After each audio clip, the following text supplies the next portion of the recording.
భూమి కోసం విముక్తి కోసం దోపిడీకి వ్యతిరేకంగా తిరగబడి అసువులు బాసిన అమరవీరుల స్మారకార్థం ఇంద్రవెల్లిలో స్మృతి వనాన్ని ఏర్పాటు చేయాలన్నది ఇక్కడ గిరిజనుల చిరకాల స్వప్నమని ఎట్టకేలకు ఆ కల నెరవేరిందని పర్యాటక సాంస్కృతిక ఎక్సైజ్ శాఖ మంత్రి జూపాలి కృష్ణారావు అన్నారు.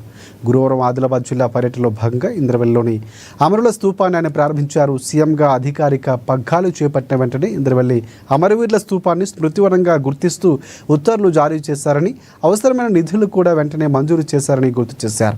₹1 కోటి స్మృతివనాన్ని అభివృద్ధి చేస్తామని తెలిపారు.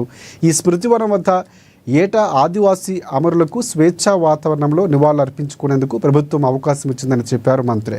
అనంతరం గిరిజన సంక్షేమ శాఖ, సమగ్ర గిరిజనాభివృద్ధి సంస్థ ఉట్నూరు ఆధ్వర్యంలో ఇంద్రవెల్లి అమరవీరుల కుటుంబ సభ్యులకు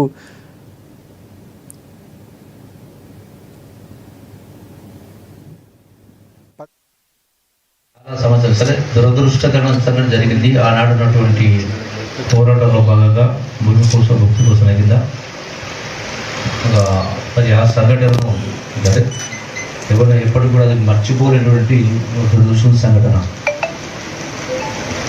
మరి సుదీర్ఘకాలం తర్వాత ఆ చనిపోయిన కుటుంబాలకు కొంత స్వావలంబన, కొంత ఆర్థిక సహకారం కావాలనే ఉద్దేశంతో గౌరవ ఈనాటి ముఖ్యమంత్రి, ఆనాడు పిసిసి అధ్యక్షుడు గారికి చేసినప్పుడు ఒక మాట చెప్పడం జరిగింది. ఆ కుటుంబాన్ని ఆదుకునే కార్యక్రమం చేస్తామని చెప్పినట్లుగా స్మృతి వనం కూడా ఏర్పాటు చెప్పడం జరిగింది. సో దానికి కట్టుబడి ఈనాడు ఈ 15 కుటుంబాలకు ఒక్కొక్కరికి ₹10 లక్షల చొప్పున ఆర్థిక సహాయం వివిధ రూపాల్లో సహకారం అందించే కార్యక్రమం జరుగుతూ ఉంది. కాబట్టి దాంతోపాటుగా వాళ్ళకు ఇళ్ల స్థలాలు ఇచ్చి వాళ్ళకి ఇంద్రమిల్లులు కట్టించే ఏర్పాటు చేస్తాను.